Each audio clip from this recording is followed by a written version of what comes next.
There's a lot of videos that you guys have been waiting to see from us since we started the channel, but one of the ones that you guys couldn't wait for and that we're finally delivering on today is going to be us revealing our top 10 rap songs of all time. Yes, sir. So if you guys have been a fan of the channel, we've done our top 10 favorite songs of all time, any genre.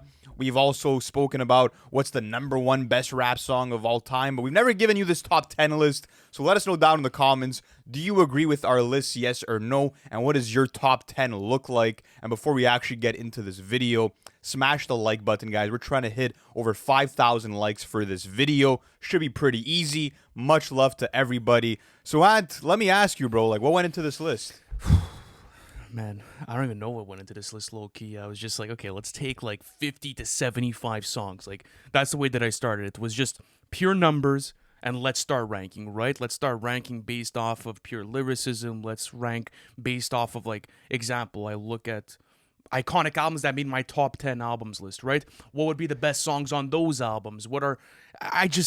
It's hard, bro. Honestly, this was a hard list to put together because my honorable mentions, I might have 15 of them. Yeah. And to be quite honest with you, any of those 15 could be interchanged from 10 to 8. So I think that's what I did. It was just like, okay, what have I talked about in the past? What have made super high rankings and pushes in previous tier lists and brackets? Like, what have I really felt strongly about over a long period of time? Because there's obviously recency bias and shit, but like, what's gone into this? How about you? What do you have? I mean, listen, right? Like, we're talking about the greatest rap songs of all time here. So, like, obviously, there's a bit of bias in the sense of, like, we have to gravitate towards these songs, right? Like, I have to really enjoy these records. I'm not going to go based off of Rolling Stone's list and I'm going to go based off of whatever other platform. Like, I have to genuinely fuck with these songs and I have to feel like they've had an impact. I'm not really looking at the iconic factor that much. Like, you're going to see iconic songs on my list, but I'm not really looking into, like, numbers. I'm not really looking into, like, what's been celebrated by the people too much. It's literally what I think are the greatest rap songs for what they represent and, like, how much they represent the full package of what makes a song a perfect song and a classic hip-hop song, right? So production has to be top tier. Rapping has to be top tier. Storytelling will give you points. Having a clear narrative, mic presence, everything that you look for in what makes a hip-hop song great went into this. And by the way, I know some people probably wanted to see a top 25 or top 50 list for this. That's going to come. It's going to come in the future. Yeah. This is sort of a little tease of the list, and we've done this with the albums as well, which, by the way, top 50 rap albums of all time on the way. That would be a great episode. It will be a great episode. But let's get into this. Number 10, we reveal at the same time. What do you got? I have Sing About Me, I'm Dying of Thirst by Kendrick Lamar. Okay. I have They Reminisce Over You by CL Smooth and P-Rock at number 10. A wonderful record. So I guess I could start off with Sing About Me, I'm Dying of Thirst. I've given this explanation over so many different episodes when we spoke about Kendrick Lamar's catalog, when we did the best rap songs of the 2010s episodes. Like, there's so much that goes into this song because, especially for you and I, right? Like, we grew up in the 2010s and that was the hip-hop that we gravitated towards. And as much as I would have maybe liked to include other songs from the 80s or 90s, I feel like this, for us, is really our storytelling masterpiece. This is the best storytelling song of all time, in my opinion. When you look at the writing and how much complexity there is within this song, it gets fucking crazy. And especially the way that this record both ties in Section 80 with Keisha's song, and then after that GKMC with Sing About Me, I'm Dying of Thirst. It's absolutely incredible. And it's the writing serves to so many different types of hip-hop listeners, right? Like, if you want to go into this record and just kind of enjoy it and ride out to it, you get this beautiful sample flip from Soundwave, Sky Hutch, and Like. And then if you want to get into the storytelling of it and you want to get into the Easter eggs of Kendrick's discography, which is arguably the best discography of all time, you could do that with this song as well. Not only that, but it talks about the political aspects of living, you know, in, I'd say, Compton, California, and the way that Kendrick Lamar was brought up. Like, there's so many different dimensions that go into this, and the fact that you also get one of the best two-part songs of all time, in my opinion. Yeah. It deserved to be on this list, and it's his best ever song. I think number 10 is low. So I'm curious to see what you have above it. That's Yeah. going to be sort of like what I look at now is, okay, is this next song really better than Sing About Me? But yeah, They Reminisce Over You. This is 1992. To me, this is peak hip-hop. This is hip-hop in its purest form, getting the perfect marriage between a legendary instrumental and incredible rhyming. When you're looking at this P-Rock instrumental, it's one of my favorites that I've ever heard. I get goosebumps every time that I hear that saxophone, bro. It just it Incredible. evokes so much nostalgia. Even though it was a song that I wasn't even born for, it just takes you back, and that's exactly what you want for a record like this because it is all about CL Smooth reminiscing. I love the classic boom bap drums as well, and just the steady groove that these drums have. And CL Smooth's flow is effortless. It's smooth on here, and he's kind of giving us an autobiography of how he grew up and the different people in his life that were pivotal into shaping the man that he would later become. So him dealing with an absentee father and a young single mother, and him having an uncle who pretty much took great care of him, and also how he eventually met his friend Trouble T. Roy on verse 3. And he's just giving flowers to important people in his life in a wholesome way, and obviously reminiscing over his friend who passed away and who he loved very much. And I just love the timeless message of, losing a loved one, but keeping their name and their presence alive, bro. I think that's something that's absolutely beautiful through storytelling, through reminiscing over the good old days. This feels like they put their entire lives into this one song. So magical record had to be there at number 10. What is number 9, sir? Number 9. What do you where have? I'm gonna have Ambitions as a Rider by Tupac. This is gonna be my next pick on this selection. Sorry, my phone's ringing. All right, number 9 for me is going to be The Art of Storytelling Part 1 by Outkast. That's where it ranks for me. It's okay. I don't have The Art of Storytelling Part 1 on this list. It just barely Interesting. made it. Okay. It's going to be just kind of like in like the 11 to like 12 range, more or Okay. less, so just before the 10. But Ambitions as a Rider, I think this is one of the greatest West Coast anthems of all time, if not actually the best, because the rest of my list after this is from different regions. So when I think about Ambitions as a Rider, I think about one of the most iconic rappers of all time coming fresh out of jail and delivering one of the most passionate and aggressive performances of all time. This is an iconic record that packs such a big punch, and that perfectly plays in to one of the most iconic personas that was ever birthed in the genre, which is Tupac Shakur. He just came out of jail. He's ready to produce and cook for Death Row, and it's in the midst of one of the craziest beefs in hip-hop history. And Tupac comes out with so much conviction. He's calling out his foes. He's talking about how now everyone's in trouble because him and Death Row are about to take over, and they did exactly that. When I think about mic presence, because this is where I wanted to place this, this is arguably the best display of mic presence and just vocal presence on any hip-hop record of all time. There's so much conviction, there's so much aggression, that raw energy from Tupac straight out of jail, and then after that you're getting those classic keys from Daz Dillinger. Like, to me, this is the song that really like encapsulates the West Coast for me.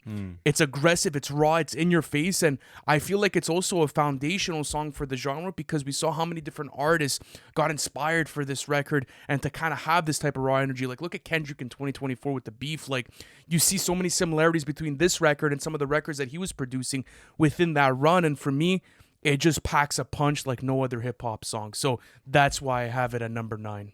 W. That's a great pick. Yeah, it'd probably rank top 20 for me.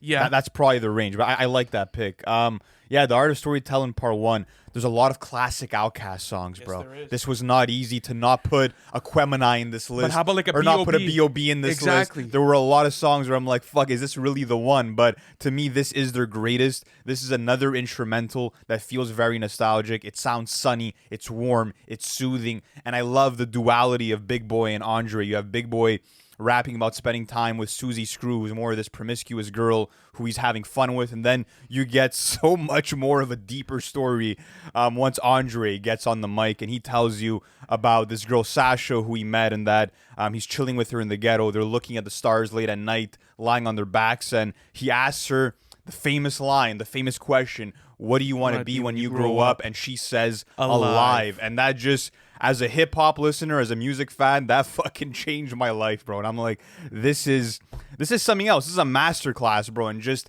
empathy and perspective, where it's like, no, circumstance really shapes ambition in life, and it's a reminder to appreciate your blessings and how bleak the outlook can be for someone growing up in the hood, and how survival becomes the only goal, bro. Like, it's a fucked up mindset to be in, and I just love that they brought that to the forefront. And I also think this is as genius in the sense of it's the perfect duality of like melodic rapping and storytelling rapping, where you have this beautiful melodic hook, and then they're shooting game in the form of story raps now, like 3 Stacks says in the song. Yeah, So, and I think it's also the perfect execution of tragedy in a record as well, right? Like, especially seeing the way that the song ends off. Like, listen, I'm sure you guys know the song. I don't want to concept by now. spoil it, but you Yeah. guys know how it probably ends off. Yeah, and I think that twist at the end as well, like, just it evokes so much thought provocation, right? Like, you're kind of in the mix of the record, and you think it's gonna have this great ending, right, where Andre and the girl finally meet back together, and then, well, he goes on with his career and he takes a different path in life, and well, the path that she took in life because of her circumstances leave her in a certain situation. Also, seeing Cole sample it on Land of the Snakes was also just proof of like how this record lived on over the years. But yeah, number 8, what do you got? Number 8, this is where I'm gonna have Dead Presidents by Jay-Z. That's where it's gonna place. Amazing pick. What do you number got? 8 is Everyday Struggle by Biggie. This is from Ready to Die. Okay, very interesting. Yeah, So man. Both New York placements here. yes, sir. Okay, so listen, this is what I'm gonna say though. Just keep that everyday struggle conversation. We're gonna have it real soon. We can't start playing that game because there's songs that you've named that I have, and like it's just gonna become. Anyways, Okay, if you, how soon do you have it? It's very soon. Okay, I'll hold on to it. Yeah, Then. it's That's fine. very soon. Dead so Presidents too, man. Dead Presidents 2, or even the original one, whichever one you prefer. For me, it's always been Dead Presidents 2 because I'm a big fan of Reasonable Doubt, which is arguably one of the best hip hop albums of all time. The Sky Beats, just sample flip was, it's almost mesmerizing. Like, I can't even explain to you what this beat means to me, and like kind of the way that when I was first starting the podcast and I really wanted to take my ambitions to another level, like I think that's what Dead Presidents represents, at least for the hip hop genre, is creating your own opportunity, creating your own blueprint. Chase the Dead Presidents and make sure that your Ultimate money is hustler right. anthem. It's just, and when I listen to hip hop, right, you and I have had this conversation before, I feel like hip hop is really structured and meant for business people, and like also for people that like want to change their lives or move it forward in whatever direction, right? It doesn't even have to be money. Like, you don't even have to hustle just to the money. Maybe your goal is, I'm not sure, activism. Maybe it's changing your physical appearance and getting in better shape. Maybe it's, bettering your life and getting healthier. Like, whatever it is, like Dead Presidents represents getting to work, and the work is undeniable. There will never be anything else in life that will ever triumph that hard work. You could have all the talent in the world, like Jay-Z says, but if you're not willing to wake up every morning and chase those dead prez, like, you're just not getting it done. And it's interesting too because he samples one of the most iconic lines of all time, obviously Nas's Illmatic hook, and I just think the way that he flipped it in this remix, you could argue that this is one of the best remixes or interpolations of all time as well. So it adds points there. This is like an ultimate hustler anthem for me. Yeah. This is a number 8 selection. This was one of the most painful ones to leave off of my list. And speaking of Everyday Struggle, I'm going to wait till you bring it up because you said it's close. But it was one of those conversations where I'm like, okay, these other songs are all solidified. Now I have to pick between 3 New York classics. And it was Everyday Struggle versus Dead Presidents 2 versus The World Is Yours. That was my inner debate. That's so interesting. Okay, so then listen, let's have the conversation Struggle, then. Number 7. Is Everyday Struggle for you? Yes, it is. Number 7 for me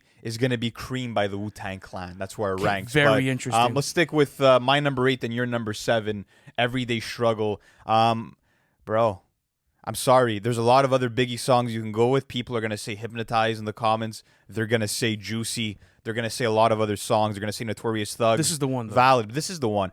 Biggie's urgency and desperation on this song, you'll never hear this on another record. Yeah, you'll never hear this level of hunger, bro. I also think it's a revolutionary song for the genre, right? Because especially when like gangster rap was really becoming prominent in the 90s and you saw all these albums, the whole point of Ready to Die is to show the two different sides of the coin, right? All of the glitz and the glam that comes with being a hustler and being someone that makes your money in the streets, but also all of the pain that comes with it and the sacrifice and what just, the things that come with this type of lifestyle. And I think Everyday Struggle is the perfect balance of that, right? You get Biggie talking about how his day-to-day is fucked up, bro. It's absolutely fucked, and he's contemplating whether this lifestyle is really worth it or not. And I think, especially for a record that was released in 1994, the songwriting is so advanced, and there's so much messaging to this day that is timeless, right? Like, I feel like there's going to be people in the comments that be like, oh, you weren't alive to listen to this song. You don't have to be to understand the messaging of this record. There's books and literature that you guys could read from the 1970s, and it's still going to be relevant to this day, right? And I feel like this is a case of that. And again, when you break this down to like the simplest form what the theme of this song is, bro, this is the most relatable human experience in a sense where it's like Biggie was stressed the fuck out, bro. This guy was raising a daughter, trying to raise her right. He was balancing that with being a drug dealer and trying to stay one step ahead of the law and also pursuing this music thing like all simultaneously at once during like this embryonic phase in his career. So he was going through it, and just having a rapper in that time being so open about literally contemplating taking his own life because of how far he's reached this level of rock bottom. It was mind-blowing to hear the same guy who was rapping on Big Papa and like embracing all of this party culture and lifestyle and these women and the excesses also show this side of himself on the same fucking album. It's like, whoa. And just the quotables, bro. I had the master plan in the caravan on my way to Maryland. Like, are you kidding me, bro? Yeah, Glock 19 for the flower and casket moves. Yeah, at True G, that's me blowing like a bubble in the everyday struggle, bro. No, Incredible. it's classic. Even him talking about how like he has to pay his girl not to snitch. Yeah. Just that, like he's gonna take care of you. Just please don't snitch on me. Like imagine that being in a relationship that's based off of monetization, just because you're afraid that your girl might go to the police and rat on you. You know. For sure. And him literally saying like, until I go to jail, which is definitely a possibility at this point and a high one, you're taken care of. So think about all the stress, and it just perfectly personifies like what he's going through and the type of pressure that you're in that type of situation. It does, and I've mentioned this also in the other video that we did where I spoke about this. That was my top 10 favorite songs of all time, where it's like, this song is so fucking dark when it comes to the subject matter and the writing, but sonically speaking, the production is so beautiful. Like the strings they flipped, everything sounds very upbeat and very the sort beautiful of light keys, like it's a very that like contrast, right? is genius to me. But number 7, this is where I have Cream, another New York staple here. You gotta love this song if you love hip hop. There's no question about it. I was debating between this and Triumph. I feel like those are the best two records. I think Triumph really strives more on the lyrical masterclass front. Like if you really want like the best written verses generally from the Wu-Tang Clan, that's what you go to Triumph for. But when it comes to Cream, I just feel like it's a bit more introspective, it's a bit more personal, and it also gave birth to what's maybe the greatest mantra in hip-hop history, which is cash rules everything around me. And the fucking things that we do for green, bro. Like in the hip-hop game, outside of the hip-hop game, just generally in life, how much money has a pull on every human being. Love RZA's beat, obviously, bro. The production from the Charmels, As Long As I've Got You, incredible. Using that haunting piano loop and those dusty drums to create this raw and emotional backdrop. The Inspector Deck verse is going in the history books for sure. Ray and Deck just did their thing. Method Man comes in with a legendary hook, and it just captures a truth about poverty, capitalism, survival that applies today. And everyone can kind of relate to that idea of chasing money but trying to hold on to your soul, and that's kind of what I take out of this song. And it's a staple, bro. It's a staple. It's genuinely a staple. Absolutely. Number 6, though. We're at a number 6 placement, right? Number 6 placement, man. We're taking a short break from this episode to tell you guys about our sponsor, True Classic. Much love to them. And as you guys could see, Anta's leveled up. I leveled up in from life, the ladies and t-shirt to gentlemen. the hoodie. Guys, listen. I decided to put on a hoodie for today's episode, and it was True Classic all the way. Usually I wear darker colors, but you know what? Lou said that the blue would look good on me. And it does. I find that a bit weird, but whatever. He was right. It works. It works well, but this is not the only thing that works with True Classic. If you guys want to go check out their website, there's full of product there. I have the website in front of me right now. They have their Classic Cruise, which you and I own. Then after that, the one that I want to try next is the Pocket Cruise, because I like my t-shirts with pockets sometimes. You got the boxer briefs you got to try on too. Well, listen, I'm not sure if medium's going to fit me, but regardless, though, I have actually used these, and they're wonderful. Hey, listen. Go get yourself some True Classic boxers. It'll do you some good. But regardless, if you guys want to go find out where you could buy True Classic product, you guys could actually use our own custom NFR URL. That is www.trueclassic.com/NFR. That is www.trueclassic.com/NFR. It's actually in our pinned comment and in the link in the description. But if you guys don't want to order online and you might want to try these in person, all you guys have to do is go to your local Costco, your Target, Sam's Club, you name it. True Classic is everywhere. But guys, let's get on with the rest of this video. This is where I have Shook Ones Part 2. This is where I put it. Wow. Renegade by Jay-Z featuring Eminem, number 6. That's my Jay-Z slot. There you go. Okay, so you went with slots, right? Like I didn't do that. No, honestly, no, because do I have an artist with two? I might not have an artist with two, but no, I didn't limit it to. You didn't do that? No. Do you But ever feel bad for doing that, though? I don't feel bad. Like I could have had all Jay-Z songs if that's how I felt, bro. It is what it is. Did you include Shook One's part 2? Yeah, okay, so you did. Man. So, okay, how about this? Just save your Renegade conversation again. Okay. It's there. It's gonna be coming very soon.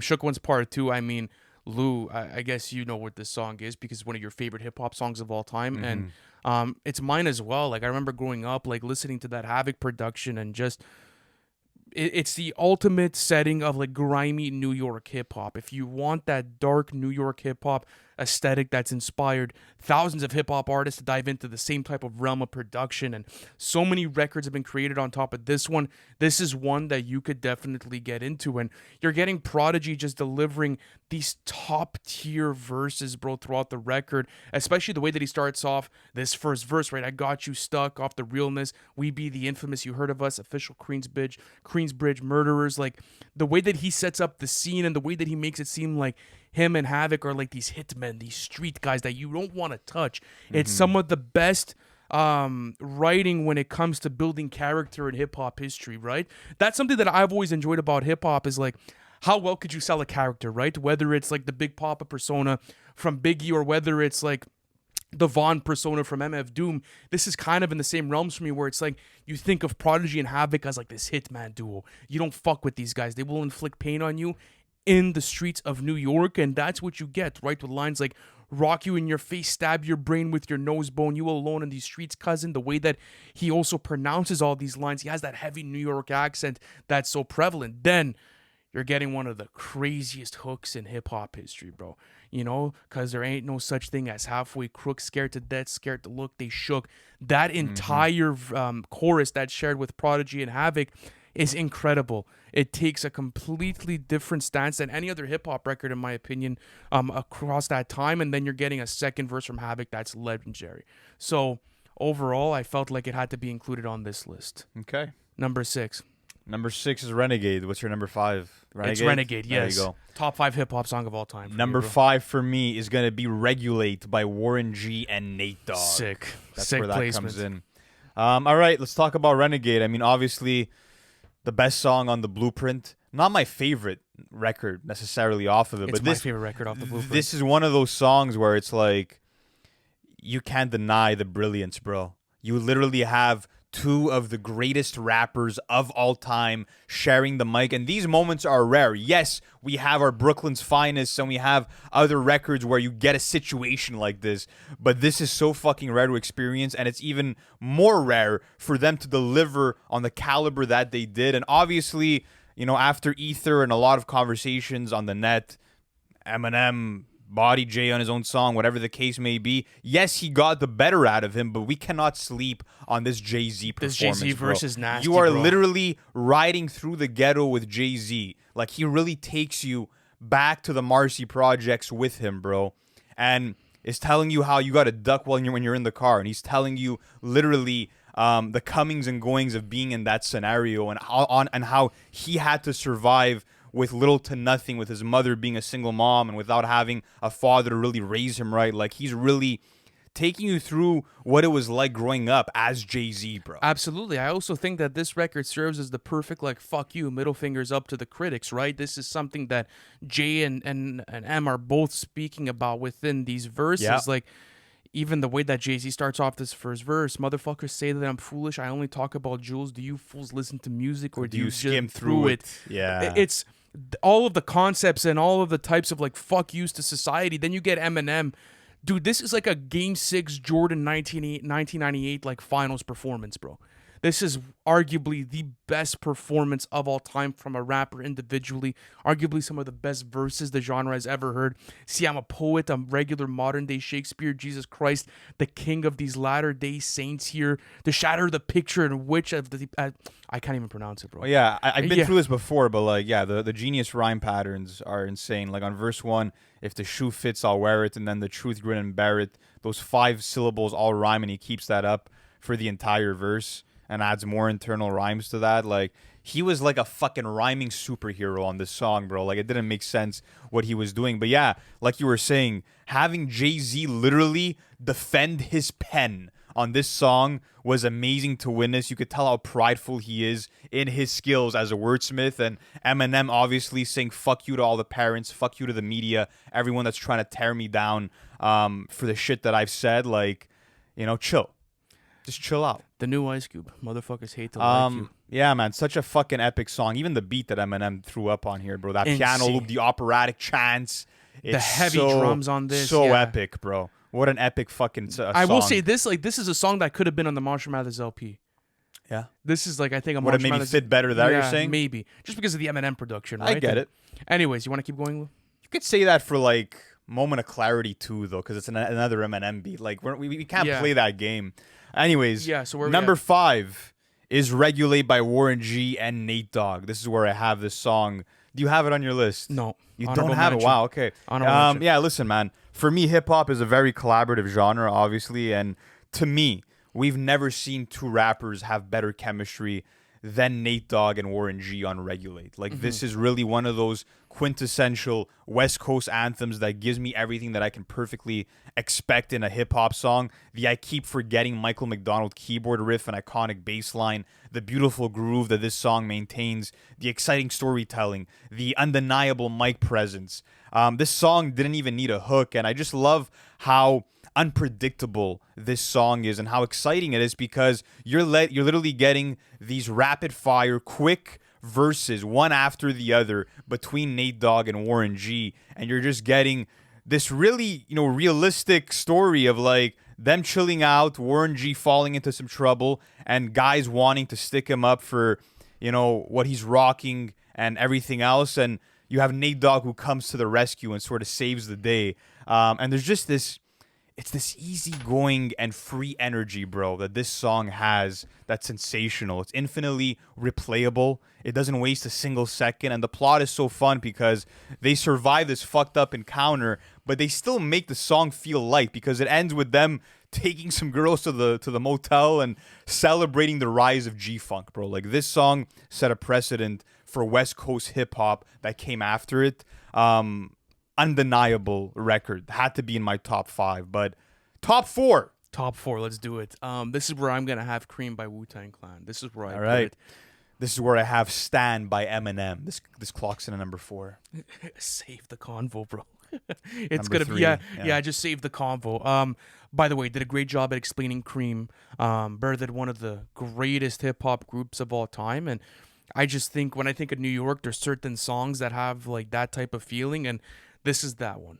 I also think it's arguably the most iconic hip hop beat of all time, right? And like you said, Casuals, everything around me is just such a Number 1 most iconic? It's no, it's not. But it's definitely one of them. Okay, right? yeah. So it has to gain points on that front, and I think you could say it's the best quote unquote posse cut of all time as well. It definitely gets points there, but well, again, not totally a posse cut though, right? I think you could 2 rap verses. You need 4. True. Yeah. True. Yeah. So. I can't get say, one of the best collabs though. Yeah, from one a of the best group. collaborations of all time, if not the best. But all right, let's go into the top 3 at this point. This is where I'm gonna have Stan. This is where I'm gonna put it. Yeah, man. I mean, listen, a lot of Eminem songs yet again that rank really high in an all-time list for me, but this is just where his creative genius peaked, bro, when he came up with the concept of Stan, which was inspired by him receiving these fucked up fan letters, bro, and him kind of being like, wow, like these guys are really, really wild, bro. Like, this is another level of fandom, and he chose the word Stan because it rhymed with fan, and it just made sense. And obviously, we've seen the influence of it. I think it was just this past year, they made an entire documentary, bro, on Stans and like the culture that this song, breathed into the culture, I also etc. think it's such an original song concept, right? Because I don't think there was any artist that really tapped into like that psychotic fan psyche like Eminem was able to, right? And then him playing like double character within the actual song itself is so fucking sick. You hear the vocal changes when he's taking Stan's perspective versus when he gets to his last verse, he goes back to Marshall, right? And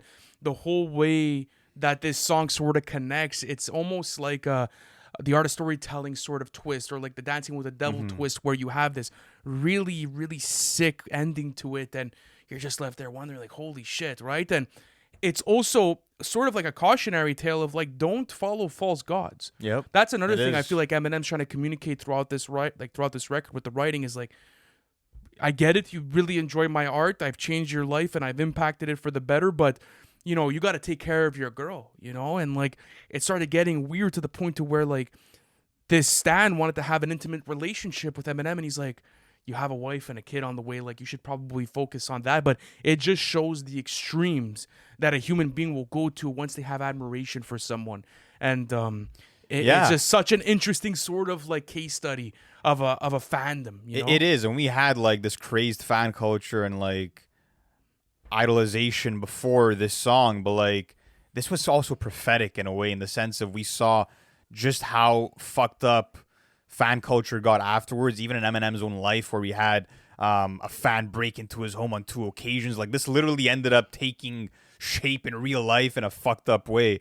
That being said, yeah, I agree with everything that you said. Like just the character development of that Stan character was mind blowing. It's almost as if he was a real person. That's how cinematic it was, and that's something else I want to give points to, is just the production of this song, hearing the pencil scribbling, hearing the car driving off of the bridge, the raindrops on the rain bus, and the thunder within the production. The Ditto sample was also genius, just because it has it's a this masterpiece. bleak energy, bro, throughout it, this atmosphere that's so gloomy, that's perfect for a song like this. Masterful, best Eminem song, without a doubt. And it also, I think, showcased his best ability, which is to like really build character, bro. Like that's something that I really go to Eminem for, and almost build like these cinematic settings. So you had it at number 4, I had it at number 3. But what is your top 3? My pick? number 3 pick. This is where I have "Sing About Me, I'm Dying of Thirst" by Kendrick Lamar. Top 3 I think hip-hop this song is of all time. Yeah, and I have it specifically above Eminem Stan. I think that Kendrick is kind of playing a similar tune, in the sense of he's also playing characters outside of himself, but he just connects it into the album in a way that will literally blow your top off, bro. And it's just one of those songs that is so layered, has so many moving parts. And this is also something that hits me different. I'm sure hits a lot of people differently, because this was a song that was based on true events, bro. Like this song literally took Kendrick a full entire year to write, because it fucked him up so bad. He literally witnessed the passing of his friend, and 2 friends at that, 2 brothers. As you have Dave's brother, who is the perspective we hear from first, who literally is too far gone, bro. He's too ingrained in this gang life culture that he has to seek revenge for the loss of his brother, and he does that. And then you hear gunshots symbolizing his own passing at the end of the verse, and then you have Kendrick rapping through the perspective of Keisha's sister, who doesn't want her story to be known. And Kendrick's entire point is that I'm going to be the voice for the voiceless of my generation, and these stories need to be told. It's almost a cautionary tale, where it's like, this is beyond me and my album. This is for my community, and I want people to not fall into the same traps that my friends have, that I literally got to witness firsthand. So from a storytelling perspective, this is life-changing, it's community-changing. It's a bit higher of a notch than what Eminem did on Stan for me personally. The production is also fucking masterful from Soundwave and from everyone else that was involved on this record, bro. He never loses sight of flow. That's something else too. It's like, it's not just spoken word here, bro. Like the technical rapping is prevalent. Him changing his tone to convey different emotions, and him just sticking to that mission of wanting to see a positive change in his community and the world at large, bro. Beautiful man. song. And what's crazy is that this picks up right after the outro skit of Swimming Pools, and kind of left off where Dave is killed, and the song ends with the same prayer that we hear at the start of the album on Shireen. So again, like this was that moment, like that Tarantino Pulp Fiction moment, where you're back in the diner, where it's like, oh fuck, everything is clicking. this is one of the best things that I've Yeah. ever experienced. Well, One of the best artworks. When Punch was talking about GKMC and the approach with it, they were saying that they were inspired by films like Pulp Fiction and Quentin Tarantino type writing, right? Where you have those full circle moments and it brings you back to the original loop. Masterful song, top 10 of all time, undeniably Kendrick's best ever record. Yeah. Number 2, what do you have, Lou? Number 2, this is where I have Shook Ones Part 2 by Mobb Deep. Very nice. This is where I have A New York State of Mind by Nas. So what's number 1? Oh. What is number 1? I knew we would get here. I knew we would get here. I don't even, you know what? We'll let it hang. I don't even want to think too much into it. But yeah, I'll speak about Shook Ones Part 2 just because you spoke about it already.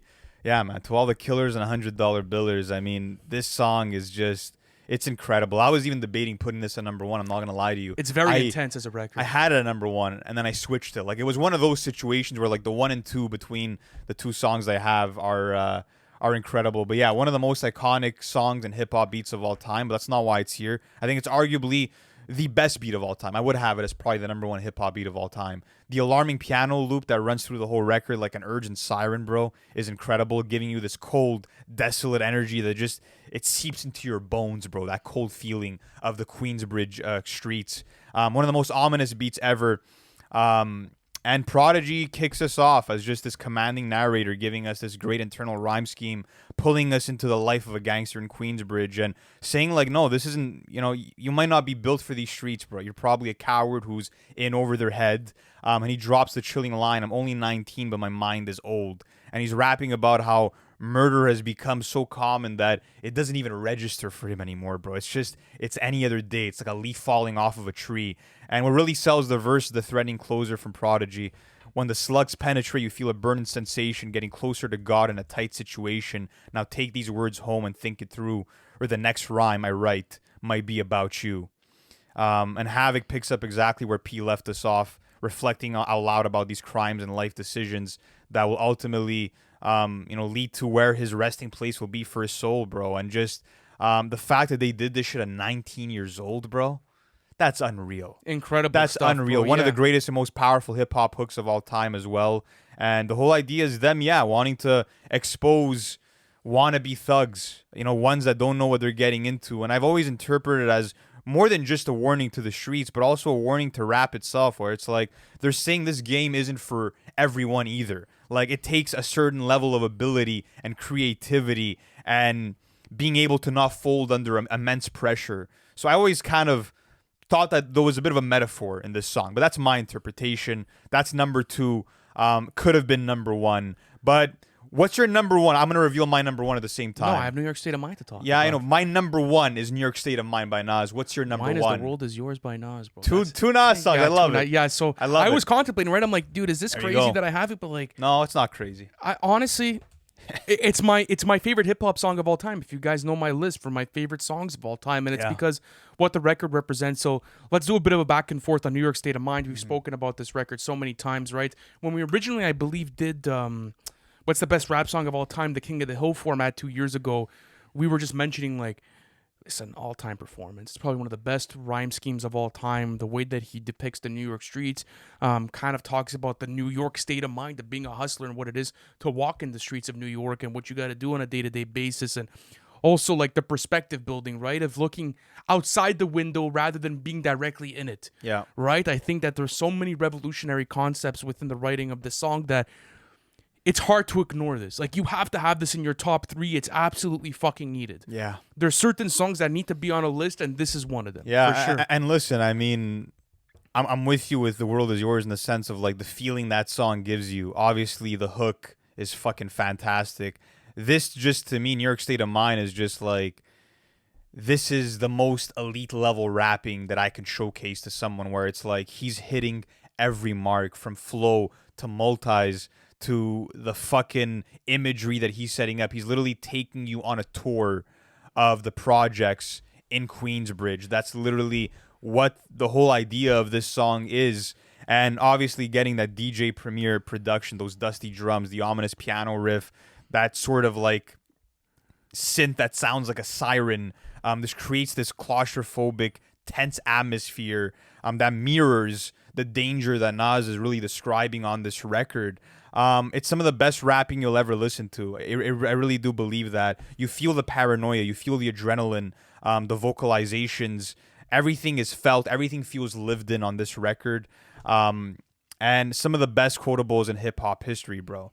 I never sleep because sleep is the cousin of death. I think of crime when I'm in a New York state of mind. Like, it's generational, and this is always going to be the litmus test of like, can this song match up to New York state of mind? That's if I know it could rank amongst the top 5 in a list like this. Yeah, you know? The reason why The World Is Yours, I think, is the best hip-hop song of all time.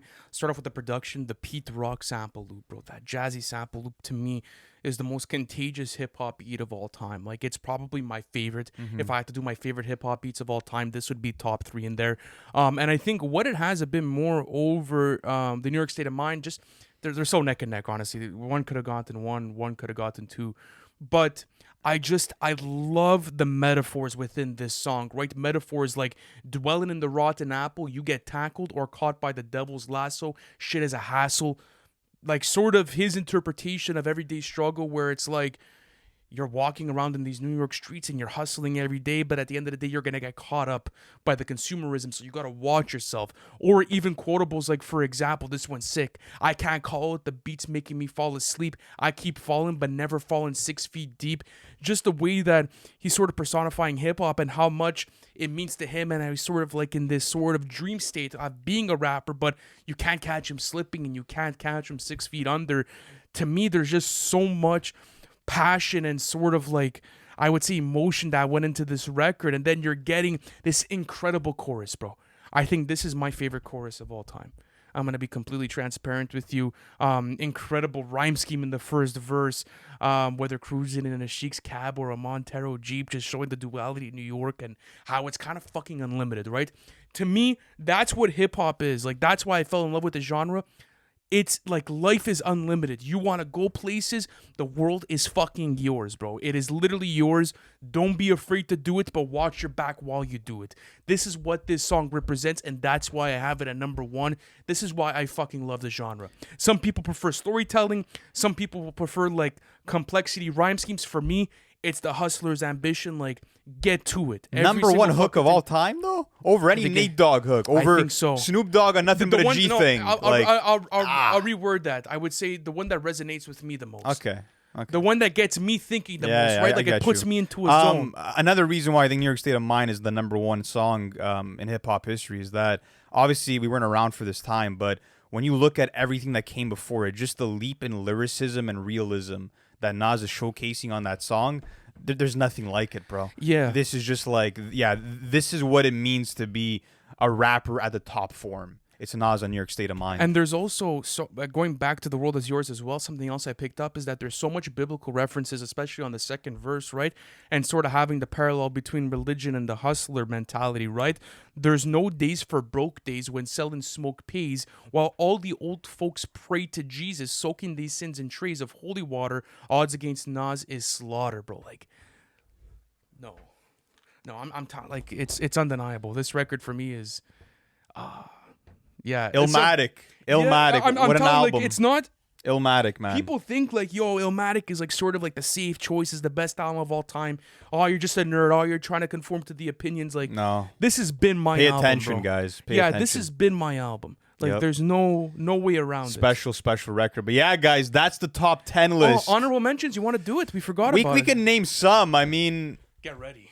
because guys, I don't know. No, should we name them? Because we're gonna come out with a lengthier list. Oh, so kind of played well, right? Yeah.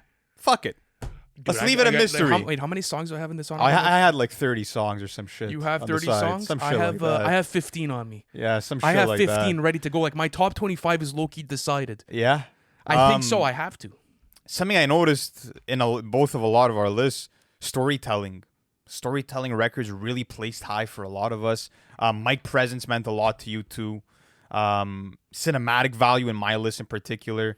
It's just interesting to see like what the common threads are between songs. Yeah. You know what I mean? For me, like, the biggest thing I told you that I get out of hip hop is like that, is that willingness to go for it. Yeah, You for know, sure. like the risk taking. The uplifting sort of Yes, like, get to motivational it. records. Yeah, I get Like, you. it could be the For shittiest sure. day in the world, but you got to get to your money and you got to get to the progress. Like, that's what I Mm-hmm. love about hip hop is that people don't feel bad for themselves. It's like, yeah, this is shit, but we could still get to it and we could still get through it. Like, that's what I fucking love about For the sure, genre. man. And It's and the that's why, fucking it's the resilience, bro. And I think that that's shown in so many of these records. But that's it, guys. Top Yeah. 10 rap songs of all time.